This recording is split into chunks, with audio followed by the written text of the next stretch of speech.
The war between Ukraine and Russia, contrary to expectations, escalated again with the arrival of winter. As the tension between Ukraine and Russia increases day by day, the Ukrainian army continues to fight to the last man and hunt down the Russians, one by. In recent weeks, things have been heating up in the Donbass region where the most intense conflicts are experienced. The Ukrainian army has blockaded Russian troops in the east. The Ukrainian attacks are so intense that the Russians cannot get their heads out of their trenches. Since the Ukrainian army cut off the Russian supply routes, the Russians were left with no weapons that could pass through the Ukrainian defense. That's why the Russian advance stopped in most of the Don. Ukrainian artillery deployed around Bakhmut to provide support fire to the assault troops, while Ukrainian tank troops are slow but successful in pushing the Russians back towards the border here. We should not forget the intelligence that came to the Ukrainian army. Western countries such as the USA and the UK send the intelligence they receive from the satellites over the region to the Ukrainian army minute by minute, and the Ukrainian army successfully ends the operations. They started with the right. The best example of the operations carried out with the correct intelligence from Western countries came in the past. The Ukrainian army struck a large Chechen camp located in Donbass. The Ukrainian military said it attacked a former field hospital used by pro-Russian Chechens and Russian soldiers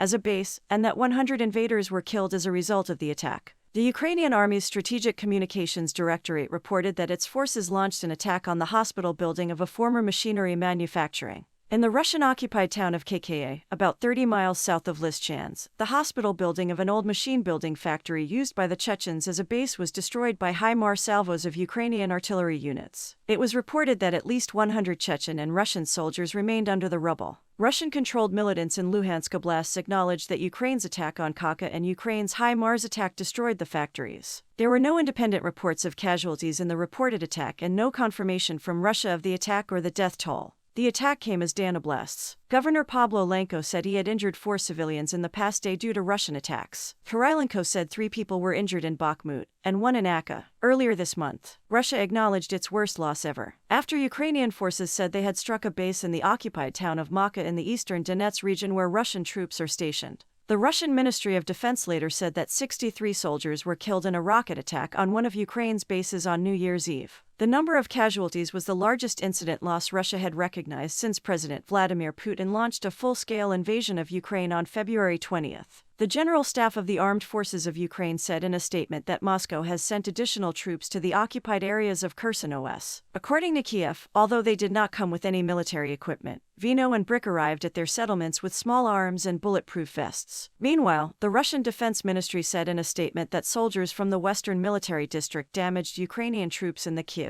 and Luhansk regions, and Kiev forces suffered more than 130 casualties in the attacks. Kherson Oblast, Governor Yaroslav said Russian troops attacked Kherson Oblast 25 times using artillery, multiple launch rocket systems, mortars and tanks, and 3 people were injured. On the other hand, according to UK intelligence, Russia's plan to expand its military faces major hurdles. The UK Ministry of Defense made an assessment of Russia's plans in an intelligence update after Russian Defense Minister Sergei Shoigu said the country plans to restructure its armed forces plans between 2023 and 2026. The app will reportedly expand to 1.5 million soldiers, an 11% increase in addition to the previously announced 1.35 million. But UK intelligence questioned the possibility of hitting the target, saying it signaled what Moscow believed to be a threat over the next few years. UK MOD says that Shoigu also announced the re-establishment of the Moscow and Leningrad military districts, a partial return to the Soviet-era power organization in western Russia, and the establishment of a new corps in Kalia. As Shoigu's plans indicate that the Russian leadership is likely assessing that an advanced conventional military will persist for many years beyond the current Ukrainian war. However, Russia will likely push the planned expansion in terms of personnel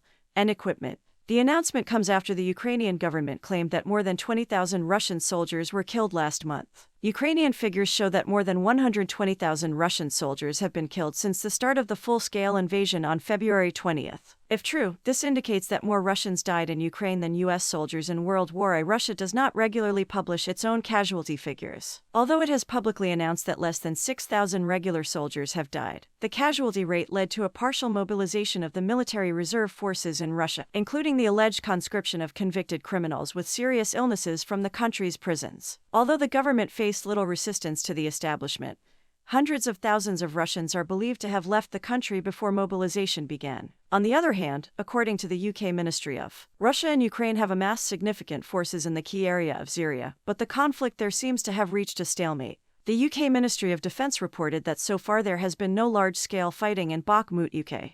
MOD said that the heaviest conflict is focused on 3 sectors to the northeast. Near Kryvyi, Ukraine probably made minor gains and successfully defended against a Russian counterattack around the city of Bakhmut in the Dansko. Russian and Wagner proxy forces are likely reuniting in the town of Sadar. After capturing it earlier in the week, the Institute for War Studies, a U.S.-based think tank, said in a statement that recent reports showed the Wagner Group was struggling and lacked the essential administrative bodies to keep records of individual soldiers and to communicate properly with authorities. Wagner Group founder and businessman YGE Persian recently clashed with Russia's defense. After declaring victory and capturing the town of Sadar without accepting the group's role, the ministry later released a report announcing the Wagner Group's involvement. The UK Defence Ministry says that both sides have deployed substantial forces in Zia Oblast conducting artillery exchanges and fighting, but avoiding any large-scale offensive. In general, the conflict is in a state of stalemate. However, there is a realistic possibility for Russia to advance locally around Bakhmut.